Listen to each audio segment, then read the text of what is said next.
To continue our conversations on schemas, we'll be talking about the types of schemas. There are different types of schemas that we're going to be talking about today, and we're going to talk about nine types of schemas. Types of schemas are just generally the broad categories in which humans form schemas. So we've already talked about how schemas grow from simple schemas to more complex schemas and how they are the integral organizational systems of humans. So to talk about the types of schema, we're going to be treating nine types, and they are as follows: person schemas, self schemas, role schemas, event schemas, social schemas, object schemas, relational schemas, gender schemas, and cultural schemas. So, what do all of this mean? They're just basically categories in which humans kind of like build schemas around. So we've already talked about how schemas are mental frameworks for organization. So it means that, okay, what type of folders do we make uh, in terms of like when we're creating schemas as human beings? So when we talk about person schema, we're basically talking about how um our mind, or we're basically talking about mental frameworks in which we use to understand other people or categorize them. So it's always about other people when you talk about person schema. So it's about mental frameworks we use to understand and categorize information about other people. So, for example, if we think that people that smile, that are giving, that love to have social interactions, and all of that, if we categorize them as friendly people, it means that when we see someone that smiles, the first thing that we think about is that, oh, this person is friendly. So that's how schemas work. Like, they're like broad definitions in which we now use to generalize a group of people. So it can vary. It doesn't just mean, okay, it's just streamlined to that example. As long as it's the way we see other people, that's some kind of schema that we have of them. So you see that this is where stereotypes fall into place. Like, for example, now, if you think that, oh, Igbo people like money or they'll do anything for money, that's a mental picture, a mental framework that you have for a group of persons. So when you see them, or you identify them by their tribe, you already associate all of those categories that in your schema about that particular group of people, and then um you now like infer those meanings on them. Is a little bit similar to cultural schema because of the example, because we're talking about the culture of people. But the idea of person schemas is that it is used to categorize other people. It's how we see other people. It's like how we see other people and type of mental picture that we have of them. So like the example of, if you think um people that are friendly smile, it means that when you see somebody that smiles, you categorize them as friendly. So all of that kind of schema. So the second type of schema that we're going to be talking about is the self schemas. And basically, self schemas are like cognitive structures that we use to define ourselves. Like, it's our self perception of self, what we think about ourselves, how we define ourselves to ourselves. So it also always involves our beliefs, our traits, our characteristics. So if you say something like, I am kind, that's a person, that's a self schema. Or you say, I am diligent, I am hardworking, I am friendly, I am. So that perception of self that you have is what we refer to as self schema. So what's the purpose of self schema? Basically, the purpose of self schema is to influence self esteem, behavior, and how we process information about ourselves. The purpose of person schema is that it helps us to predict how people will behave based off traits, behavior, or appearances. So to just rephrase, to reiterate rather, the purpose of person schema is that it helps us to predict or have expectations about people's behaviors. And then the purpose of self schema is that it helps our self-esteem. It helps us to know how our behavior and how the information we come across about ourselves are processed, or to know informations about ourselves. Okay, so we're going to go to the third type of schema.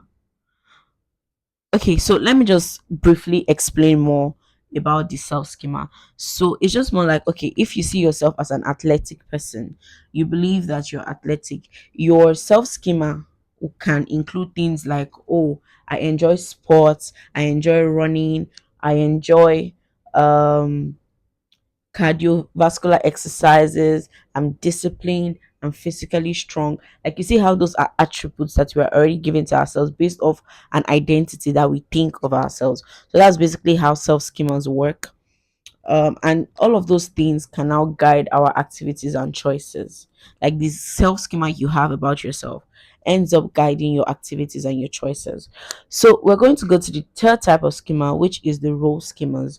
Basically, role schemas are expectations about how people in certain roles should behave. So that's basically what role schemas try to explain to us. So it's trying to tell us that, okay, the behavior of people, or the kind of understanding or the information we have about people, should align with the roles that they have. So for example, now, if somebody is a lawyer, we expect them to behave a certain way. If somebody is a doctor, we expect them to behave a certain way. If someone is a pastor, we expect them to behave a certain way, and all of that. And there are certain activities we don't expect to see from them. That's an example of role schemas. So for example, now, if you find a pastor in a club, or you find them like in somewhere that you feel like they should not be, that's your role schema at play, because you're taking their roles and then you're now like inferring their behaviors, or inferring their characteristics based off their roles. So it's just more like, for example, a teacher schema can include, oh,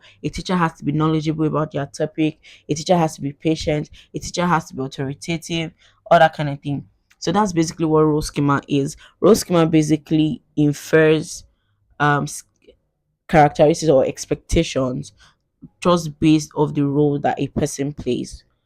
So it's just more like, okay, different roles can be mother, father, other kind of thing. So let's say you expect a mother to be compassionate, to be kind, to be nurturing. You expect a father to be firm, to be this or that. So whatever information that you have, or whatever perception that you have of an individual in a particular role, that forms your role schema. All right, so we're going to move to the next one, which is event schemas. Event schemas are basically called scripts, and then they're like mental representation of the sequence of actions in specific situations, like a mental script. So mental representation of sequence of actions in specific situations. So basically, event schemas are basically how you act in certain situations or in various situations. So they follow like a step by step process of how you should act in certain situations. So for example, now, if you go to a restaurant, you know that you go into the restaurant, let's say it's a restaurant, you go into the restaurant, you sit down, you call for the waiter. After getting your orders down, you eat, you ask for the bill, and then you pay, and then you leave. Those are sequence of events of how you should act in certain situations. So another example of event schema can also be that, okay, when you go to, let's say, you want to perform a particular task. Okay, let's say you want to attend a class, and then you open your phone, you open your Zoom app, you take the link of the class from WhatsApp, you input it on Zoom, and then you allow your audio, and then you join the class. So those are like sequence of events. That's basically what event schemas or scripts kind of like tell us. They're trying to tell us how to, like, they inform how we behave in certain situations. um Basically, the purpose of an event schema is that it guides behavior in routine or familiar situations by setting expectations for how events unfold. So this means that event schemas are always or almost always associated with routines. Anything that you think is done more than one time becomes an event schema, because after the first time you already know how to act the second time. So when you're now using that past information on how to act in the present, that's like an event schema unfolding. So an example Okay, I think we've given example on that. So I do hope that we understand the purpose of event schemas. So let's move to the next one, which is social schemas.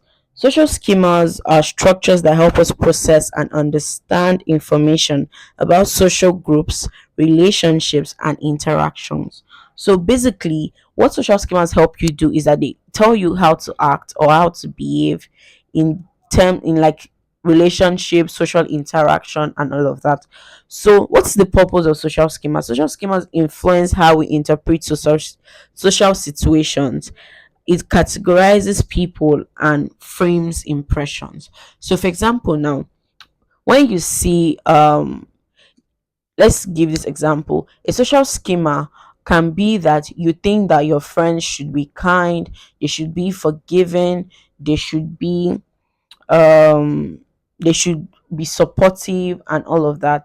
So when you want to form relationships or when you want to form friendships, is that social schema that would now inform your decision on what type of friends to now pick and say, okay, this is my friend. So for example, social schemas are always associated with the relationships that we keep or social situations. So for example, if you go to a, let's say you go to a networking event and everybody is dressed up in suits, everybody is wearing pretty dresses and all of that, and you want to now act in that way. It's your social schema that will inform you that, oh, you're not supposed to dance, you're not supposed to shout, you're not supposed to go up and down. It kind of like coordinates your actions in based off that social situation, because you know that based off that situation you should act in this particular way. So that's what social schemas do. They guide our behaviors and they guide our impressions based off certain relationships or based off certain social situations.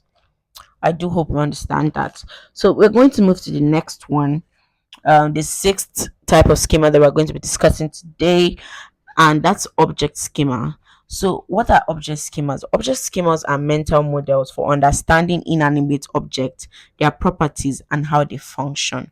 So, for example, when you see a knife, what makes you know that this is a knife and a knife is sharp is the schema that you hold for knives.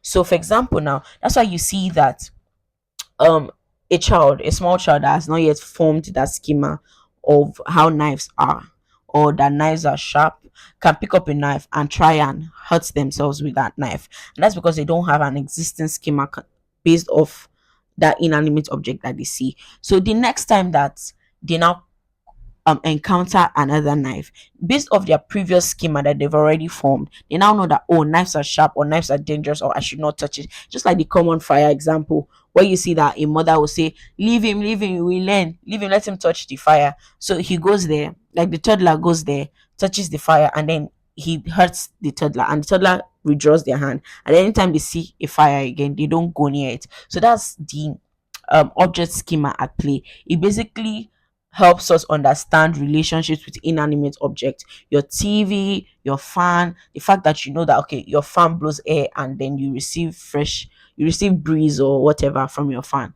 is an object schema. Or you know that um your knife is for cutting, or you know that your pot is for cooking, all that kind of thing. Those are object schemas. So what's the purpose of object schemas? Object schemas help us quickly recognize and interact with objects based off previous experiences. So object schemas help us interact with objects based off previous experiences. That's why you notice that when you first encounter a new object, you're very first confused about how to go about using that object, but after you've tested it out a few times, you now know that using it now becomes more habitual, like, because that's because you already formed some kind of schema or some kind of object schema for that particular object. So that's what that means. Okay, let's go to the next schema, and the next schema that we're going to be talking about is the relational schema. And what does relational schema means? It's the mental framework that guides expectations and behaviors in interpersonal relationship. Let's go again with the definition of relational schema. Relational schema is the mental framework that guides expectations and behaviors in interpersonal relationship. So what's the purpose of relational schemas? Relational schemas shape how we think, how we feel, and how we act in close relationship based off past experience. So I'm sure that we must have heard of, oh, um okay, let me even say the common one that we know, the common slang: once bitten twice shy. Like when somebody has done something to you before, you already know that you're not going to do this thing to some, like you're not going to act in this particular way so that you don't get hurt. So even if we don't notice it, that's a schema that we've already formed based off that past relationship. So let's say in a past relationship, um we've had a bad experience in a past relationship, and then we now think that we now form this schema where we believe that people are unkind, people are disloyal, or relationship that you've had, you have met disloyal people and all of that. So it now informs your subsequent actions. That's when now informs that, oh, you have your guards up, you are not as trusting, or that kind of thing. Or for example, if you had a positive experience and you believe that romantic partners should be kind, they should be generous, they should be faithful, they should be loyal. So it means that when you're forming a new relationship with somebody, you have those expectations based off your past schema, that, oh, this is what should happen within this close relationship that you're forming. So relational schemas basically talk about the type of expectations or the mental frameworks or organizations that we have concerning close relationships within our lives, or relationships within our lives. So it's just like the kind of mental framework that you have with a parent, or with a friend, or with a best friend, or with a sibling. Okay, you think that siblings should be supportive, they should be this, they should act in this particular kind of way. Or when you now see something contrary to your schema, it now kind of like stops you in your track, that, oh, what's going on? Or for example, now I think I remember the whole okay, I think I remember one particular situation that blew up on Twitter one time, where, or maybe Instagram, I can't remember what app, but where we saw a video clip of Kunle Afolayan and his daughter dancing in a way that people termed inappropriate. So because of the kind of, so to explain that further, it just means that everybody has a schema of how they believe a father and daughter relationship to be, should be like. So when they now see an information that contradicts that particular schema, they kind of like stop in that track, and they are like, what's going on here? And they try to question it. So that's how relational schemas are formed. Like with the relationships that we formed in our lives, we have a picture, a mental picture of how that relationship should work, and the kind of attitude or the kind of behaviors that should surround that relationship. So that's what relational schema is all about. Okay, so let me just give this other example. So it just mean like, if you've experienced supportive relationships, your relational schema might lead you to expect care and trust in a new relationship. Conversely, negative experiences can create schemas that expect conflict or distance. So I hope you understand that. We're going to move to the eighth one, which is gender schema. Gender schema basically talk about cognitive structures that define societal expectations about gender roles, behavior, and characteristics. So basically, what gender schema is talking about is that it forms our precept or notion of how gender roles should be played within the society. So you see how some people might think that, oh, girls should be nurturing, girls should be more patient, or they should not be talkative, they should not be this or that or this or that, or boys should be providers, boys should be hardworking. A boy that is not hustling, is not knowing what to, like, doesn't know what to do, or is lazy and all of that. So basically what gender schemas do is that they inform you about societal expectations about how each gender should act. So basically gender schemas are formed from conditionings and like societal bubble. What does that mean? It means that, okay, the things that your culture exposes you to and all of that. So you see how in certain cultures, let's say for example Afghanistan, they do not allow women to work. That's a schema within their culture that prevents, or that says, oh, women should not work, or women should not be seen uncovered, or women should not do particular things. Those are types of gender schemas. And then you see how it now varies from culture to culture. If you remember the conversation we had about the features of schema, we can also like link them together. So gender schemas basically form our conversations about, or our expectations about societal expectations or about societal actions or behaviors on how we believe that different genders should act. So let's give an example of that. So a gender schema might associate assertiveness with men and nurturing with women, which can affect how people interpret behaviors in the workplace, family, or media. And what's the purpose of gender schema? Gender schema influence how we perceive ourselves and others based on gender norms and stereotypes. So every time that you think that, oh, you should not be doing this, because I think I heard earlier today, I heard somebody say, oh, why are you I think they said, why are you playing like a girl, or why are you talking like a girl, or something like that. So that's an example of a gender schema, because it is a picture, a mental picture of how this person believes that a man should act or a boy should act, which is now contrary to what that person was acting. So they now went on to now question that premise that, oh, why are you behaving in this way? So basically, gender schemas are schemas that inform societal expectations on how different genders should behave. And those gender schemas, you need to know that, okay, they also have like the features of schemas that we've discussed before, like how they vary from culture to culture, or they vary from individual to individual, all that kind of thing. The final and last type of schema that we're going to talk about is cultural schema. So basically, cultural schema defines shared mental framework within a cultural group, and it guides behavior, beliefs, and interpretation of the world. So basically, gender schemas guide interpretation of the world. They are always shared, and they are always shared within that cultural group. It's just the way people in Japan think bowing is respectful, but not necessarily in the US. They necessarily do not think that bowing is a sign of respect. They can also confer respect through shaking of hands and all of that. So gender schemas and cultural schemas vary from culture to culture, and they are shared mental frameworks that exist within a group of people. An example or the purpose of gender schema is that they provide a sense of identity, norms, expectations within a cultural context. So to repeat, provide the purpose of gender schema is that it provides a sense of identity, norms, expectation within a cultural context. An example is that in collectivist culture, a cultural schema may emphasize group harmony, family loyalty, and community, while in individualistic cultures, it may prioritize independence, personal achievement, and self expression. So I think that gives up, like, that wraps up the types of schemas that we have. So just to go over the types of schemas that we have we have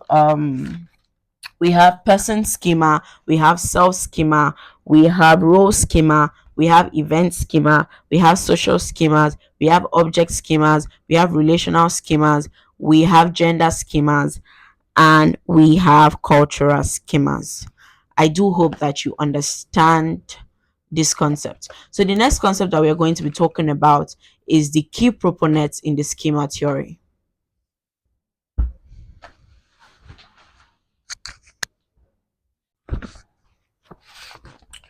Moving on, we'll be talking about the key proponents of the schema theory. And the people that we're going to be talking about today is or are Henry Head, Ulrich Nessa, Frederick Bartlett, and Jean Piaget. So, Henry Head explored the neurological basis of bodily awareness, known as body schema. Ulrich Nessa emphasized schema as perception-driven cognitive tools. Remember the feature of schema that talked about how it influences perception and attention.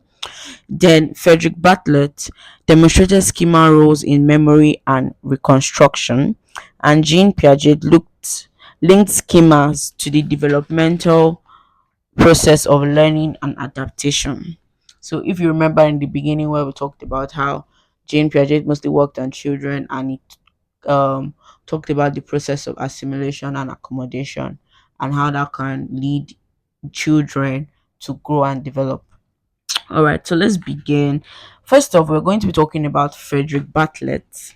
So Frederick Bartlett there was a famous experiment that he did then called the War of Ghosts experiment, and here he gathered like British students together, and then he told them a story about people of the Tunuk tribe of Native America, and that story included unfamiliar concepts like ghosts and spearfishing and different unfamiliar concepts that were not familiar to the students. And then over time, he asked them to recall the story over the course of weeks, days, and eventually months.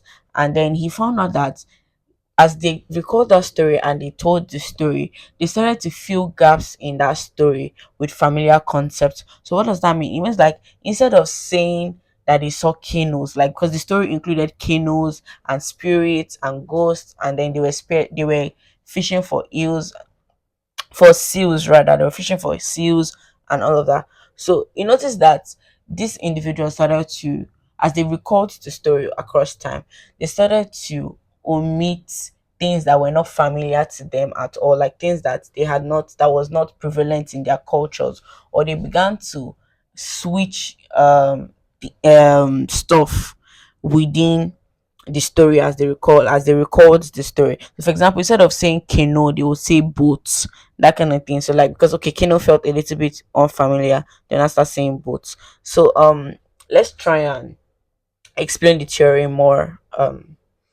broadly. Okay. So what Frederick Bartlett came to find out was that memory is reconstructed according to schema. That schema has a very big impact or big role to play on memory reconstruction. So just the old familiar example of okay, when you hear a gist and then it has passed through 10 people is always different from the initial story. And that's because people would retell that thing, or they will remember those stories through their schemas. Okay. So basically what Frederick Bartlett did was that he demonstrated how schema unconsciously alters our perception and memory in what became the War of Ghost experiments. So he read to his students a strange Native American folk tale of the Tunuk tribe, and basically the tale, like I said, included ghosts, hunting seals, going to war, and canoeing. So there are certain things that he found out in his experiment, which is the War of Ghost experiment. He found out that there was omission of unfamiliar details when he asked the students to recall the details of the story that he told them. He found out that those students forgot the details about hunting seals, and that's because it doesn't naturally fit into their cultural context of rich British students. It means that there's no existing schema for hunting seals. So because of that, they could not remember the details about hunting seals because okay, they were living suburban lifestyles. They did not really know what it meant to hunt seals, so they don't have any existing schema for hunting seals. So they easily forgot those details. Okay. And they could not move that information from the short-term memory to the long-term memory because they did not have any existing schema for that information. So moving on, he also Bartlett also argued that psychologically we perceive anything that doesn't fit into our schema as irrelevant. So Bartlett was saying that psychologically we as human beings, we anything that does not fit into our schema, we think it's useless, we think it's irrelevant, we just don't pay attention to it. So this is one feature where we talked about how schemas guide our perception. So and reconstruction of our memories. This is also like giving weight to that feature. So another thing that but Frederick Bartlett found out was that the students familiarized things that were strange. So familiarization of things that were strange. We said over time, students that recall the activity about hunting seals later recall the activity as going fishing. So he said that because of the schemas, they kind of like reconstructed their memory to fit existing schemas. So, for example, now they don't really have any existing schema for hunting seals, so they now change it to oh, they were fishing because okay, they had a schema for how fishing is. So that's one. The second thing that Frederick Bartlett found out in his War of Ghost experiment.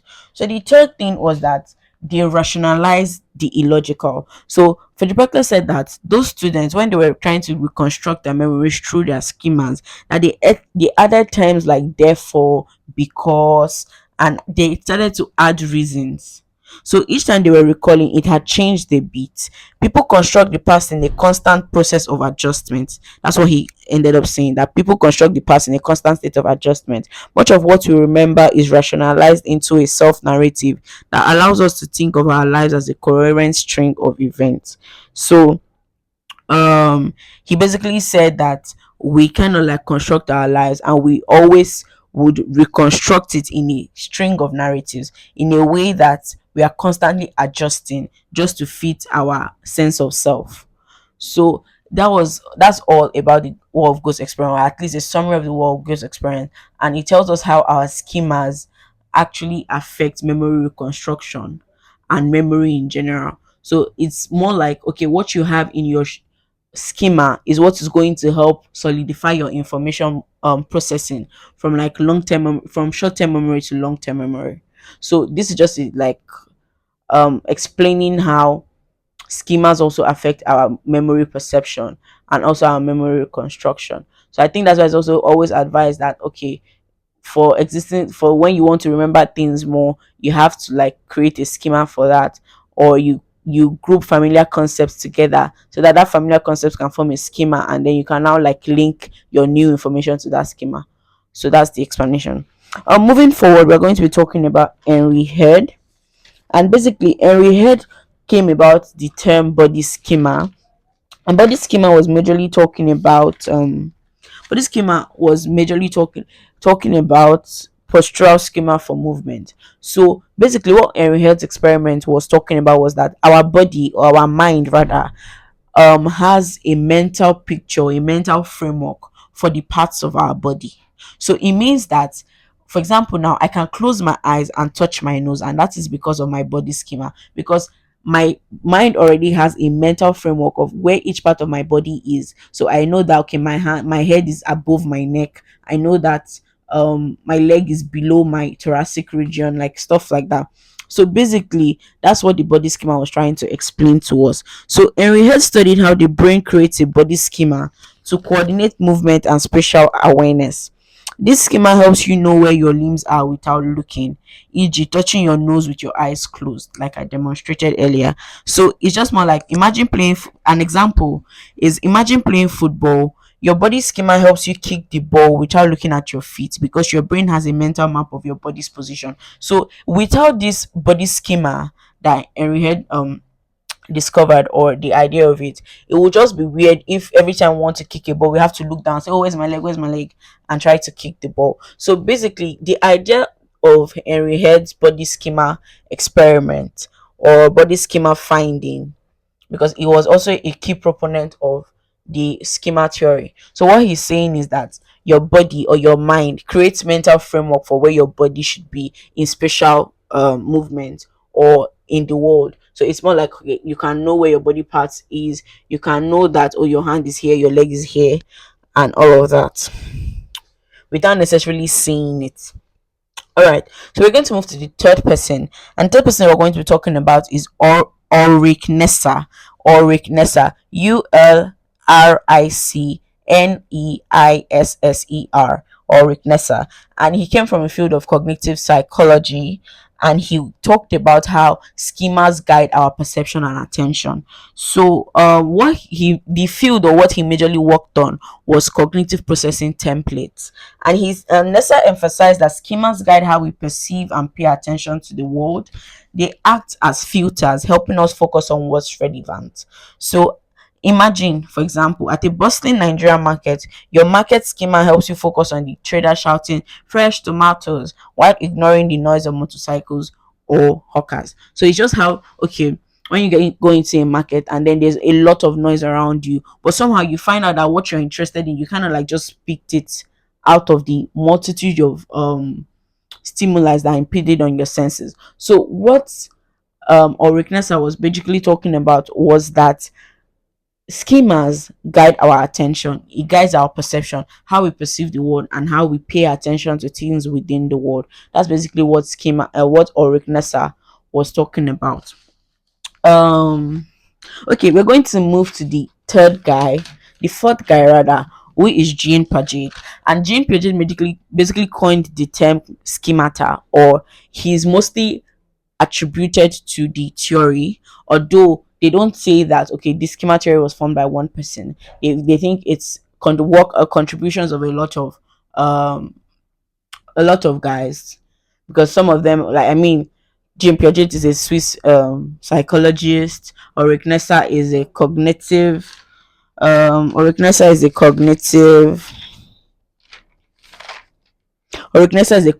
psychologist.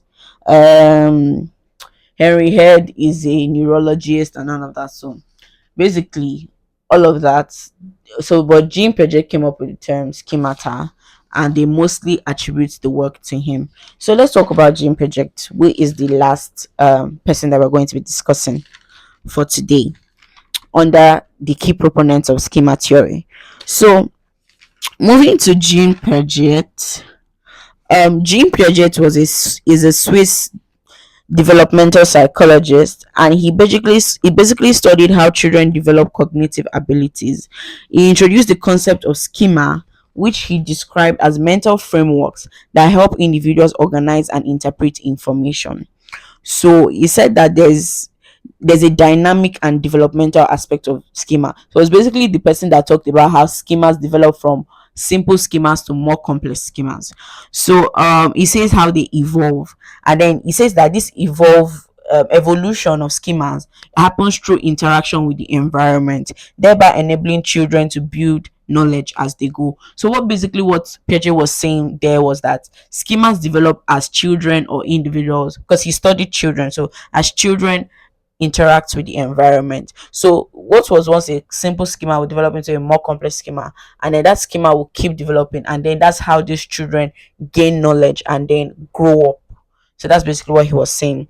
Um Okay, so Piaget said that schemas develop and change through two complementary process of assimilation and accommodation. And if you've watched the first video, you would remember that I talked a bit about assimilation and accommodation, about how assimilation is about um existing schemas, and then new information latch onto that existing schema. And then accommodation is when there is no schema at all, and then a new schema is now created or modified. So you remember that I talked about how with accommodation you can either modify that schema, or you can create a entirely new schema, or an entirely new index card. So assimilation is new info meeting existing info. Accommodation is new info meeting nothing related, and then modification of that schema.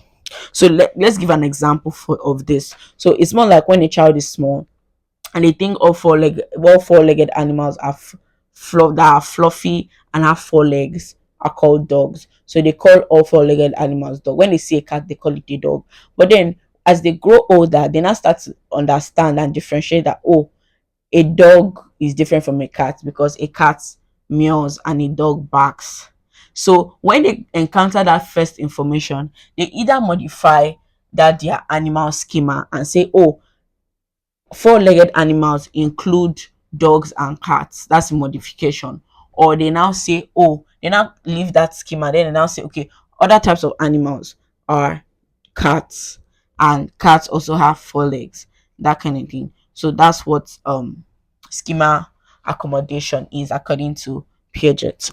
So there's another thing that Piaget described, and he described equilibration, and he said that equilibration is the process by which children balance assimilation and accommodation to create a stable understanding of their world. So basically what Piaget was saying was that children balance assimilation and accommodation to create a stable understanding of their world. So it's always more, I talked about how we always want to have a balanced sense of self, and we will always want to, like, how Frederick Bartlett was talking about how this readjustments to memory happens because individuals or humans try to have a balanced sense of self. They readjust and reconstruct their memory so that it can align with particular schemas that they have. So basically, what Piaget was saying is that schemas that children or individual, or the process, or the term called equilibration, is a process whereby children balance assimilation and accommodation to have a stable understanding of their world. So it's more like they, so for example, let me make this example. So let's say when a child is born, they already have a grasping schema. They have a grasping schema. So they use that grasping schema and they test it out in the reward. They try and grasp things, they grasp um their teeter, they grasp bottles, they grasp things all around. And then as they grow up, they form more complex schemas. So as they form that more complex schema, they can now take, okay, one of their schema, their grasping schema that they already know, which is an existing schema, and then they now introduce it to a new object, which is assimilation. So they now know that, okay, they can grasp pain, or they can grab their feeding bottle, or they can grasp their mother's hair, like that kind of thing. So that's what assimilation is. And that's, so it says that they balance both assimilation and accommodation. So let's say that baby now sees a rattle bottle, and then as he grows up, after, like in the sensorimotor stage, he now grows up, and then he now starts to get the concept of shaking things, and then he starts to shake that bottle, that rattle, to make sound or to make noise. So it's more like is accommodating, that is creating a new schema for shaking as opposed to grasping. So what Piaget is saying is that these schemas would always try to balance each other out. At least, sorry, the process of assimilation and process of accommodation will always try to balance each other out, so that this child can have a more balanced sense of the world around them, or a stable understanding of the world around them. So we need to know that the four stages are characterized.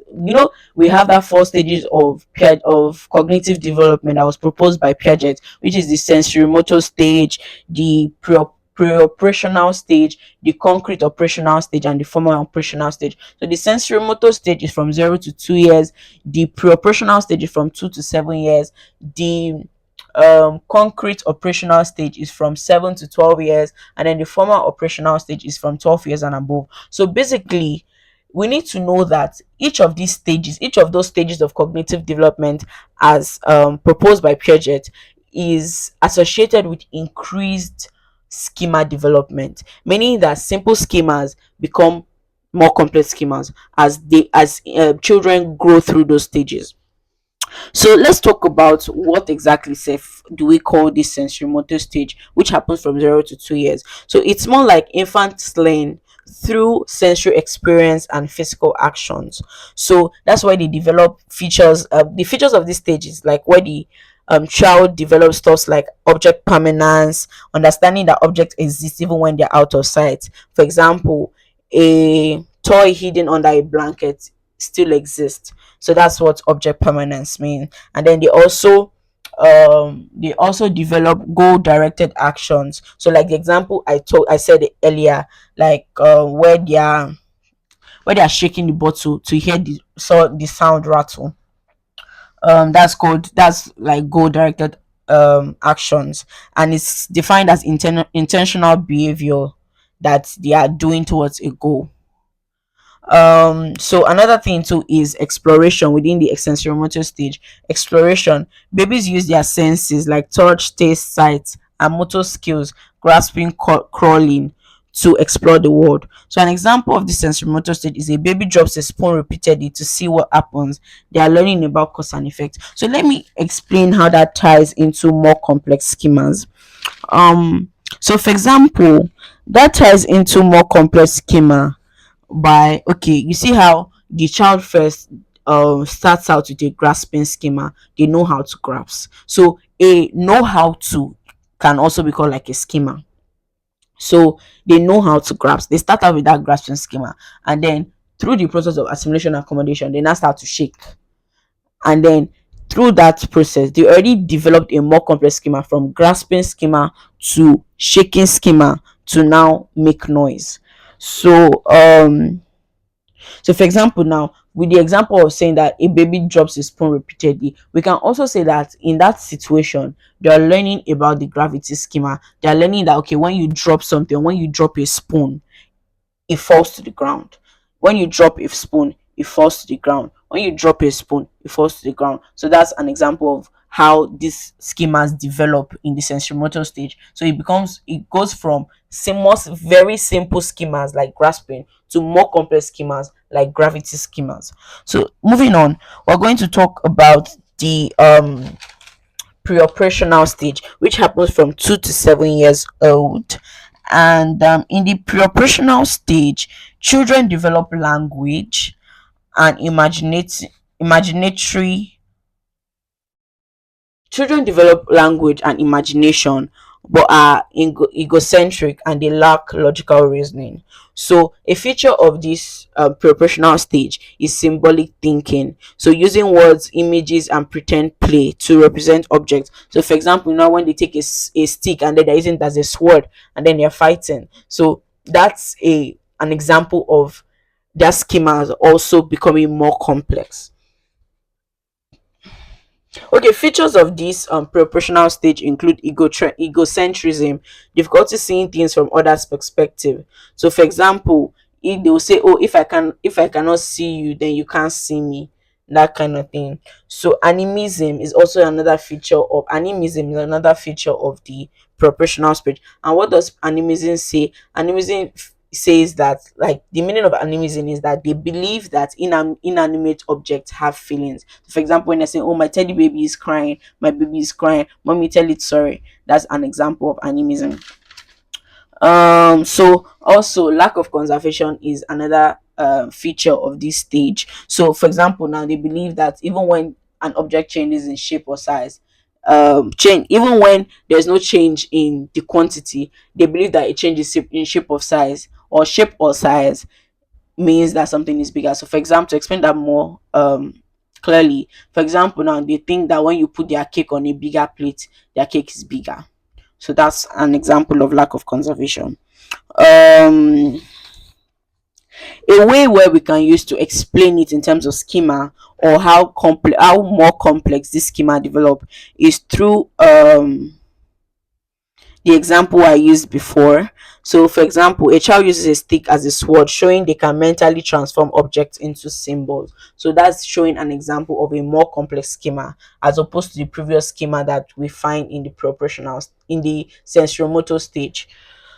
So, that's how it is. So, moving on to the third stage that we're going to talk about is the concrete operational stage, which happens from 7 to 12 years. So here children begin to think logically about concrete events but struggle with abstract concepts.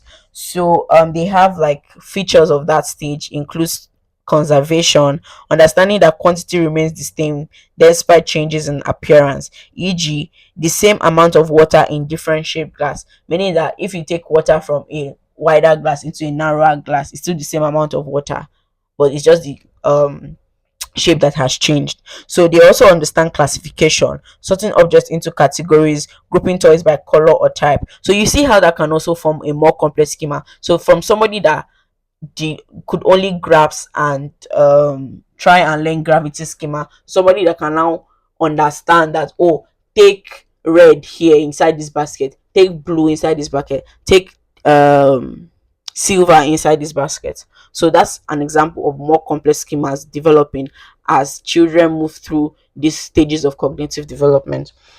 um Again, another feature of the concrete operational stage is reversibility, that they understand that actions can be reversed. So 3 plus 2 equals to 5, then they know 5 minus 2 equals to 3. So at this point they can already, like, solve simple maths and all of that. So another feature of the concrete operational stage is decentration. So they are considering multiple aspects of a problem. For example, understanding that a tall narrow glass holds the same amount as a short wide one. For example, so we say, okay, this is the stage where they now develop more complex schemas, like maybe math schemas, and showing that, okay, if I give you if you have 5 apple and you give me 2 apple, how many apples will you have? So that's an example of how more complex schemas develop. So moving on to the fourth stage of cognitive development, which is the final thing that we're going to be discussing today, formal operational stage, which happens from 12 years and above. So the key idea of formal operational stage is that adolescents and adults develop abstract thinking, hypothetical reasoning, and problem solving skills. So the main features of the formal operational stage is abstract thinking, understanding concepts like justice, freedom, and love. Hypothetical reasoning, considering what if scenarios, what if humans could fly. Deductive logic, drawing conclusions from general principles, all humans are mortal, I am human, therefore I am mortal. Moral reasoning, thinking about ethical dilemmas and societal issue. An example of this is a teenager debating the pros and cons of climate change process, or imagine what life would be in Mars. So how that means, or how that ties into schema, is that this child that started off in the sensorimotor stage from 0 to 2 years old can now understand logical concepts and can now understand or form schemas around love, justice, giving, forgiveness, like all those abstract concepts which have more detail in them. So you see how it's different, how people can hold different schemas concerning these abstract concepts compared to a more simple schema like the gravity schema. So you see how the gravity schema can be almost universal. Gravity happens everywhere. A child learns that when they drop something, it falls to the ground. That's the gravity schema that develops in their sensorimotor stage, which is a more simpler schema. And then moving on to their formal operation, formal operational stage, where they are developing schemas around abstract concepts like love, like forgiveness, and they are now like diversities in those schemas that are developed. So that's basically what Piaget was trying to talk about how children develop schemas through these cognitive developmental stages, and then these schemas go from simple schemas to more complex schemas. So I hope that we understand the contribution that these great guys have made to the concept of, or to the development of the schema theory. And see you in the next topic. I do hope that we have a clearer understanding of what these concepts are trying to discuss. Have a lovely, lovely day. And yeah, cheers. Bye.